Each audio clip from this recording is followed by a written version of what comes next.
السلام عليكم ورحمة الله وبركاته، حيا الله الجميع في هذا الفيديو الجديد.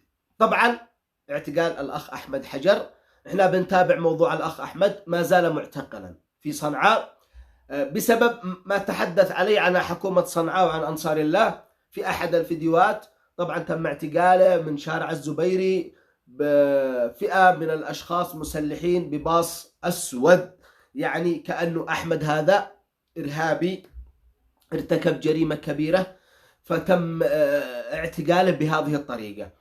أنا أتواصل مع أخوته من أجل أن نتطمن عليه ومتى سيخرج وإيش وضعه. أخوته قالوا أيضا بيتواصلوا مع الأمن، مع الذي اعتقلوا، في تواصل معهم وهم بيطمنوهم أحمد في ضيافتنا ومرتاح، بس نتفاهم احنا وياه شوية ويعني دروس معه، وان شاء الله بيخرج اليوم بيخرج غدا، يعني جالس يواعدوهم، هم بيطمنوا، طبعا اخوته بيطمنوا.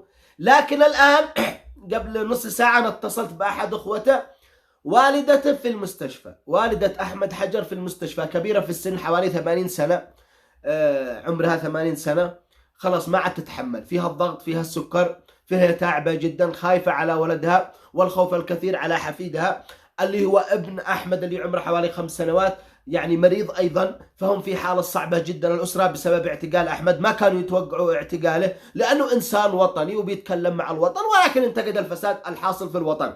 فانتم الان ايش الذي زعلكم من الانتقاد عن الفساد؟ احنا وهو ايضا لم يمدح الطرف الاخر. طبعا فيش الذي زعلكم؟ هو ما وقف مع عدوان وما تكلم ولا بس انتقد فساد حاصل في الوطن. انتم الان عارفين بانفسكم ان في فساد، عارفين بانفسكم ان في فساد. خلاص يا اخي، لما الانسان يتكلم خذوا منه هالكلام وعدلوا، مش تعتقلوا، لانه الاعتقال بيزيد يتسبب في نظرة الناس حولكم للأمانة، لأنه الفساد الحاصل ما يحتمل السكوت. يا أخي لما أنا أشوف فساد حاصل، جوع، عطش، يعني ليش الواحد يسكت؟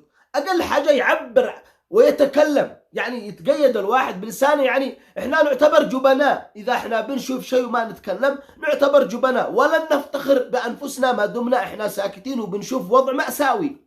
حتى أنتم تحترموا الشخص الذي يقول الحقيقة ولا يجاملكم كبعض الناس الذي يجاملكم في الإذاعات في التلفزيون ولا كذا عشان خايف منكم، يجاملكم الوضع سابر، الأمور طيبة، الأحوال جيدة، الأمور ما شاء الله. ليش يجاملكم؟ ايش يجاملكم وفي ناس تاكل من القمايم؟ ليش يجاملكم والاستاذ ما بيحصلش حق الزبادي؟ ليش يجاملكم وان المتقاعد بيموت داخل بيته ما يحصلش ايش ياكل؟ ليش يجاملكم؟ تحبوا المجاملات انتم او الحقيقه؟ خلاص ما دام انتم بتحبوا الحقيقه واجهوا الحقيقه.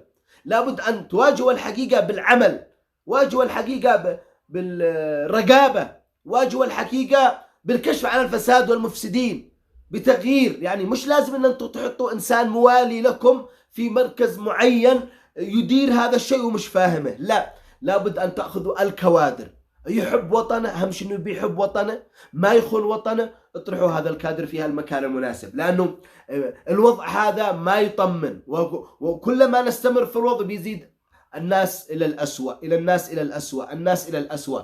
ما فيش حل، يعني ما فيش حل للانسان يتكلم. الاخ احمد تكلم عن فساد، والان احنا نطالبكم اذا سمحتم، اذا سمحتم من اجل والدته، من اجل الطفل، افرجوا عنه. خلاص قد تلقن الدروس عندكم، جابرتوا انتم، يا ما فيش داعي انكم تطولوا حبسه. والدته في المستشفى الان، والده من اجل والدته، من اجل والدته هي الان في المستشفى، حاليا في المستشفى، حاليا في المستشفى. لا قدر الله لو حصل حاجه والله يصح روحها ويحسن خاتمتها وهو داخل السجن، فهذا شيء يعني معيب، والله عيب، عيب جدا. يعني خلاص الانسان تكلم، ما عمل جريمه، ما فجر، ما ارتكب، ما حرض، ما حرض، ما حرض، تكلم عن فساد. واحنا لما نتكلم عن الفساد داخل هذا الوطن معناته لابد ان نتقبل، كل واحد يتقبل الاخر.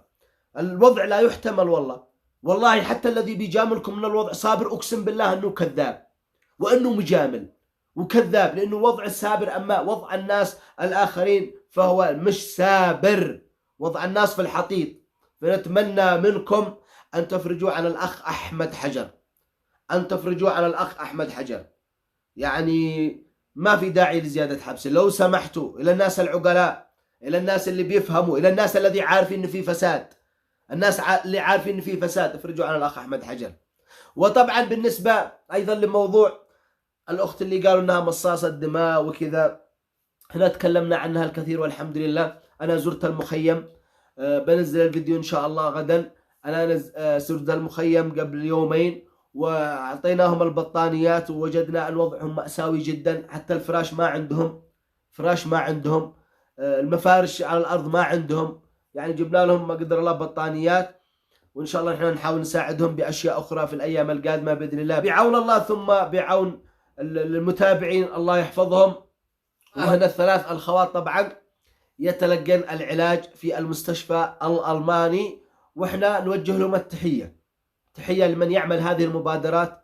وأتمنى من كل المستشفيات الجمهورية، لأنه الأمراض كثير والذي حالتهم صعبة كثير، لأنه هذا الثلاث ما عندنا حد. الأب مفقود من 9 سنوات، الأم طبعا توفت رحمة الله عليها، وما بالله جدتهم بترعاهم وخالاتهن.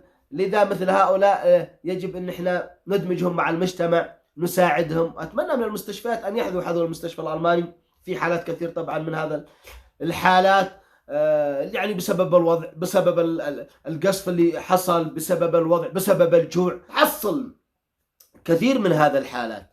لذا نجب مساعدتهم، ونطمنكم بأن البنات في أتم الصحة والعافية والحمد لله.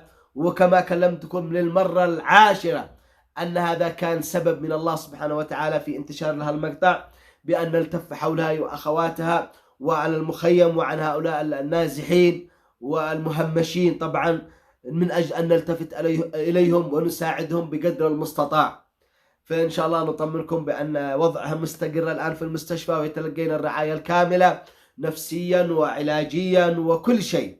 فإحنا نشكرهم على هذه المبادرة الرائعة، ونتمنى مبادرات أخرى للمخيم من مواد غذائية، من أفرشة، يعني بحاجة إلى أشياء كثيرة، حتى أنه في داخل المستشفى أمراض. إحنا نتمنى مساعدتهم من المستشفيات، ويحذو حذو المستشفى الألماني. على العموم إن شاء الله أن الأخ أحمد يخرج في أقرب وقت، نتمنى ذلك، وإن شاء الله أن والدته تخرج من المستشفى بصحة عافية. طبعا الأخوة طمنوا، ولكن إحنا نريد نطمن الوالدة، فنرجوكم إخراج الزميل الأخ أحمد حجر. وأتمنى أن لا تستغل هذه الأشياء سياسيا، لأنه إحنا بننتقد فساد حاصل داخل الوطن، ونحن داخل الوطن، يعني ونحن داخل الوطن بننتقد الفساد. فأكيد لن تقوم الدولة إلا بالانتقاد. أما أن إحنا نستمر ساكتين وتعمل وش ما عملته والشعب ساكت، فما بش فائدة. ضروري ما يكون هناك معارضة للفساد والكلام عن الفساد، من أجل كل فاسد يعرف أن هناك حملة على الفساد، من أجل أن فاسد يعدل في نفسه ولا يقدم استقالته. فإيش شيكم؟ لأنه الوضع هذا ما يحتمل السكوت. إذا في ناس تموت جوع، إذا في ناس تأكل من القمامة، لا يمكن نحن نسكت، لا يمكن، لأنه السكوت يعني جبانة، والله العظيم. أي جبان يعني يسكت، يشوف الفساد قدامه ويسكت، ويشوف الوضع ويسكت، أقل شيء يعبر. خاطركم، ونلتقي إن شاء الله في فيديو قادم.